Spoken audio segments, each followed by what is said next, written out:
सबको जय मसीह। आज के कार्यक्रम में आप सभी का और एक बार स्वागत है और मैं उम्मीद करती हूँ और प्रार्थना करती हूँ कि प्रभु आप सबको आशीष करे, आपसे बात करे और आपको सही मार्ग पर चलाने के लिए सहायता करे।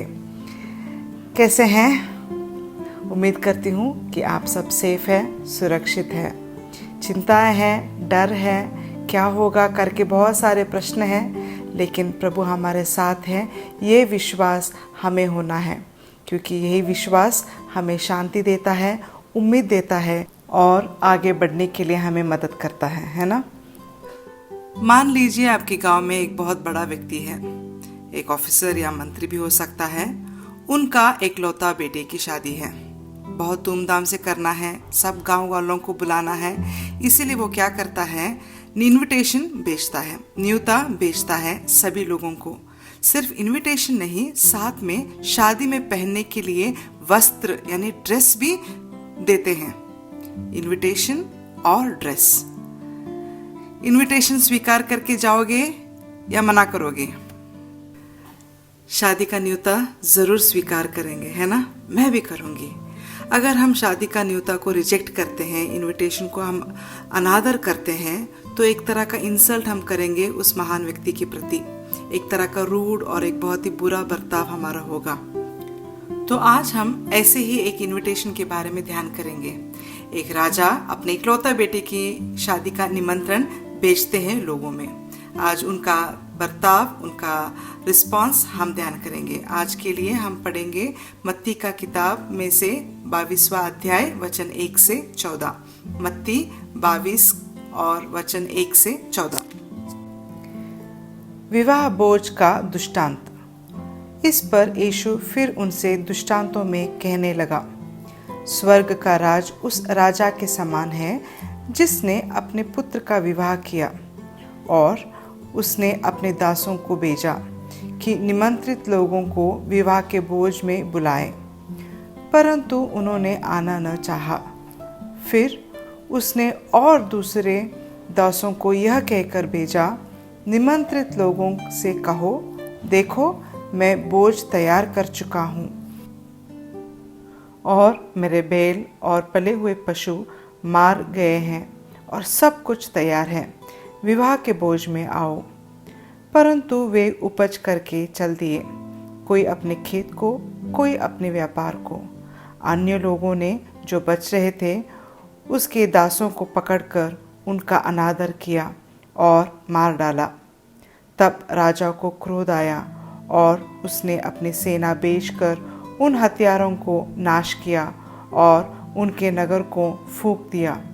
तब उसने अपने दासों से कहा, विवाह का बोझ तो तैयार है, परंतु निमंत्रित लोग योग्य न ठहरे। इसलिए चौराहों में जाओ और जितने लोग तुम्हें मिले सबको विवाह के बोझ में बुला लाओ। अतः उन दासों ने सड़क पर जाकर क्या बुरे क्या भले जितने मिले सबको इकट्ठा किया और विवाह का घर अतिथियों से भर गया। जब राजा अतिथियों को देखने भीतर आया तो उसने वहां एक मनुष्य को देखा जो विवाह का वस्त्र नहीं पहना था। उसने उससे पूछा, हे मित्र, तू विवाह का वस्त्र पहने बिना यहाँ क्यों आ गया? और वह मनुष्य चुप हो गया। तब राजा ने सेवकों से कहा, इसके हाथ पांव बांधकर उसे बाहर अंधियारे में डाल दो। वहाँ रोना और दांत फिसाना होगा, क्योंकि बुलाए हुए तो बहुत है, परंतु चुने हुए थोड़े ही हैं। आमीन।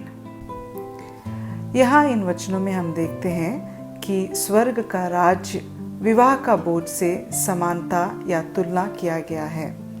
विवाह का बोझ बहुत धूमधाम से राजा ने तैयार किया है, और इन वचनों में हम देखते हैं राजा यानी पिता हमारे परमेश्वर को दर्शाता है और उनके इकलौता बेटा यानी यीशु मसीह को दर्शाता है। इनविटेशन, निमंत्रण, इसका मतलब है सुसमाचार कि यीशु मसीह हमारे पापों के लिए मारे गए, गाड़े गए और तीसरे दिन जी उठे। अब हमें क्या करना है? इस इनविटेशन को स्वीकार करना है, मन फिराकर परमेश्वर की ओर आना है, हमारे पापों की क्षमा मांगकर परमेश्वर को अपना जीवन सौंपना है। यही है इनविटेशन। आइए, मन फिराइए और अनंत जीवन का आशीष पाइए। शादी, चाहे अमीर व्यक्ति हो या गरीब व्यक्ति, शादी बहुत धूमधाम से करने की इच्छा रखते हैं। सबको बुलाना चाहते हैं, कोई कमी घटी नहीं होना है, बहुत ही आनंद लेना है शादी करके, बहुत सा इंतज़ाम करते हैं। और इन वचनों में हम देखते हैं एक राजा का एक लौता बेटा, है ना, कितना धूमधाम से शादी की तैयारी किया होगा। सब कुछ रेडी है, सब आलिशान, बहुत ही वैभव, बहुत ही अनोखा, बहुत ही आलिशान शादी का इनविटेशन।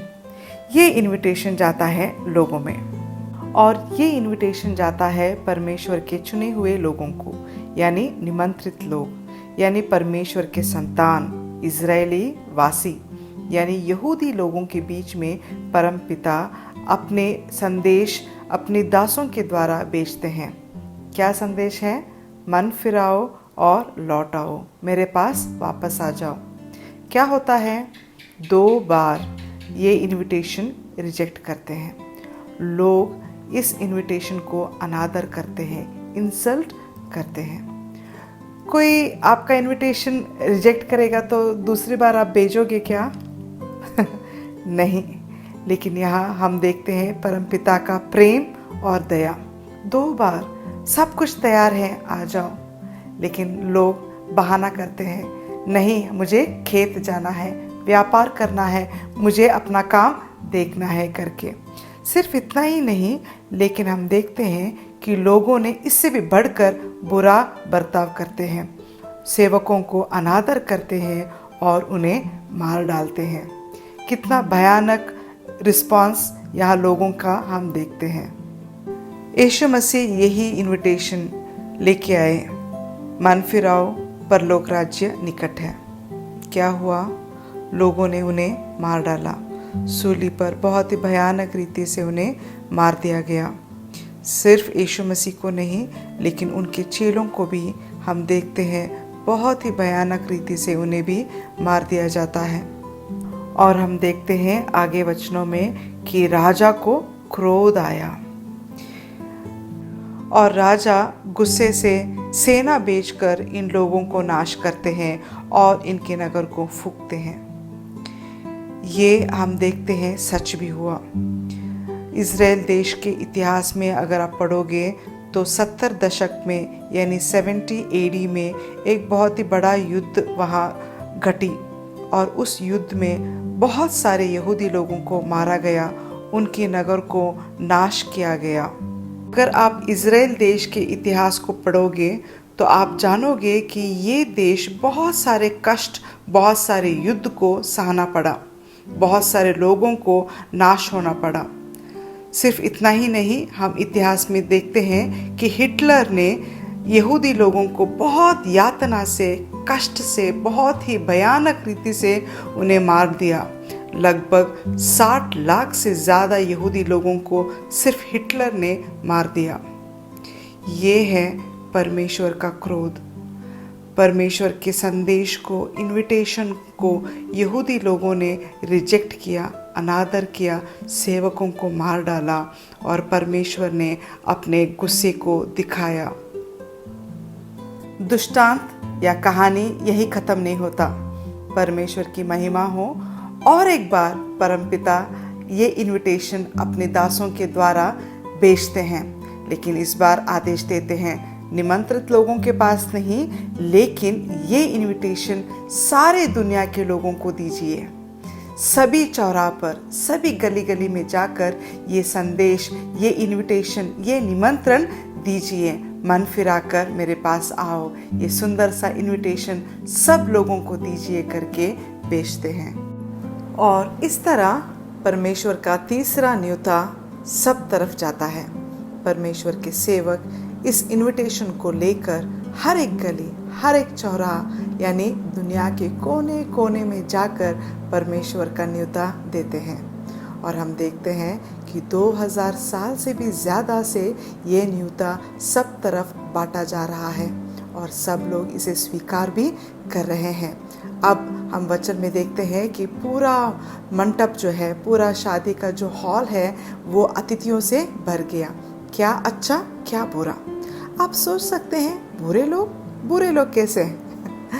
बुरे लोग जो मन फिराकर परमेश्वर की ओर आते हैं, वे लोग आशीष पाते हैं, एंट्री कर सकते हैं परमेश्वर के भवन में। और इस तरह शादी में सभी निमंत्रित लोग आए हैं शादी का वस्त्र पहनकर।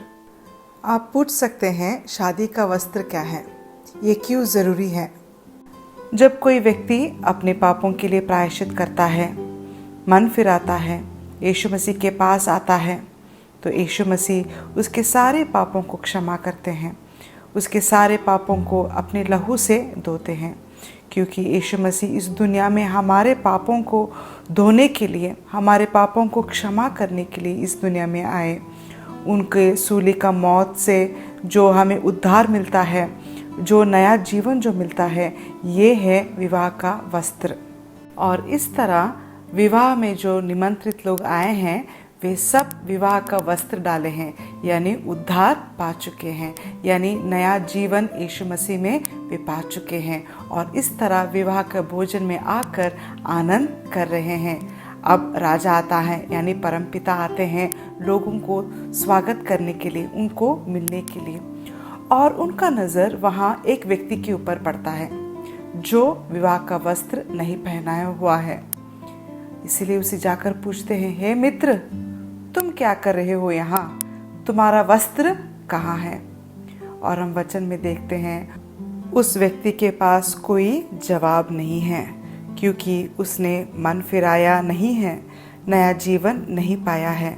उसने शायद सोचा होगा कि मैं अपने बलबूते पर मोक्ष या उद्धार पा सकूंगा, मेरे भलाई का काम, मेरा दान धर्म मुझे रक्षा करेगी। लेकिन यीशु मसीह के सिवाय हम परमेश्वर का राज्य में प्रवेश नहीं कर सकते। हम देखते हैं कि ये मनुष्य के पास कोई जवाब नहीं है। ये मनुष्य के पास इनविटेशन आया था, विवाह का वस्त्र भी आया था, लेकिन इसने लापरवाही की, विश्वास नहीं किया। इसने सोचा होगा कि चल जाएगा, हो जाएगा, मैंने इतने सारे अच्छा काम किया है, इतने सारे दान धर्म किए हैं, मैंने किसी को गलत नहीं किया, मैंने किसी को दुख नहीं दिया, करके हो जाएगा करके सोचा था। लेकिन अफसोस, इसने मन फिराया नहीं था। और अब राजा क्या करते हैं? राजा फिर अपने सेवकों को बुलाते हैं और आदेश देते हैं, इस व्यक्ति का हाथ पांव बांधकर इसे अंधियारे में डाल दो, जहाँ रोना और दांत फिसाना है, और ये जगह है नरक, एक अंधेरा आग से भरा हुआ जगह। और अंत में यीशु मसीह इस दृष्टांत को ख़त्म करते हैं एक सुंदर सा लेकिन बहुत ही अहम वचन के साथ, और वो वचन है, बुलाए गए तो बहुत हैं, लेकिन चुने हुए थोड़े ही हैं। यानी ये इनविटेशन, ये सुसमाचार बहुत लोग, हज़ारों लाखों लोगों को जाता है, लेकिन इसे अपनाकर प्रभु के पास आने वाले लोग बहुत कम हैं। आपका क्या उत्तर है यीशु मसीह के बुलावे पर? आज आपने ये इनविटेशन सुना, शादी का वस्त्र क्या है ये मतलब भी आपने जाना। आपका क्या उत्तर है इस इनविटेशन के लिए? इसे स्वीकार करोगे या दूसरे लोगों की तरह आप इसे रिजेक्ट करोगे या इसका मजाक उड़ाओगे, इंसल्ट करोगे? जवाब आपका है। अगर नया जीवन पाना है तो यीशु मसीह पर विश्वास करना है, उनके पास आकर मन फिराकर अपने पापों को क्षमा मांगना है। और आज ही वो दिन है, अभी वो समय है। अभी अगर आप यीशु मसीह को अपनाओगे तो अभी से नया जीवन का अनुभव, आनंद आप ले सकते हैं। मैंने तो हाँ बोल दिया है, नया जीवन का आनंद भी बहुत खूबी से मैं ले रही हूँ। अगर इसको अनुभव करना है तो आपको भी आना है। यीशु मसीह दोनों हाथों को फैलाकर, मेरा बेटा, मेरी बेटी मेरे पास आओ करके इनविटेशन दे रहे हैं। अभी भी आपको अपने नाम से बुला रहे हैं। क्या आप यीशु मसीह को अपनाओगे? ये आपका निर्णय है। अगर अपनाते हो तो अभी इसी वक्त यीशु मसीह को आप अपने जीवन में बुला सकते हैं, आनंद ले सकते हैं। नया जीवन, नया सृष्टि बनकर एक आज़ाद ज़िंदगी, एक संतुष्ट ज़िंदगी आप यीशु मसीह में आप अनुभव कर सकते हैं। आइए हम प्रार्थना करें। हे हमारे परमेश्वर, आप राजाओं का राजा हैं, आप परम पिता हैं। प्रभु जी, आप हम पर दया करते हैं, प्रेम करते हैं और प्रभु जी हमें बचाने के लिए अपने इकलौते पुत्र यीशु मसीह को भेजा ताकि हम विश्वास करें और उद्धार पाएं। हे यीशु मसीह, आपका बलिदान के लिए प्रभु जी आपका कोटि कोटि धन्यवाद करते हैं। हाँ प्रभु जी, आज हमने आपका इनविटेशन हमने सुना प्रभु जी, हमें स्वीकार करने के लिए और आपको अपनाने के लिए, आप पर विश्वास करने के लिए हमें सहायता कीजिए। हमारे सारे पापों को क्षमा कीजिए। आपके वचन में, आपकी सेवा में बढ़ने के लिए सहायता कीजिए। आपके पवित्र आत्मा से हमें अगुवाई कीजिए। हमारे जीवन में जो भी पाप हैं, जो भी गलत चीज़ें हैं, जो भी गंदगी है, सब कुछ नासरी यीशु मसीह के नाम से दूर कीजिए और हमें आपके जैसे पवित्र बनाइए। प्रभु जी, इस समय हम सबके परिवारों को भी प्रभु जी आपके चरण में हम रखते हैं। इस कठिन समय में प्रभु जी आप हमारी रक्षा कीजिए। हमें प्रभु जी बुराई से बचाकर आप प्रभु जी उद्धार कीजिए। मांगते हैं छोटी सी प्रार्थना यीशु मसीह के नाम से, आमीन। अगर ये वीडियो आपको लाइक हुआ है तो लाइक कीजिए, शेयर कीजिए और सब्सक्राइब कीजिए। Thank you. God bless you all.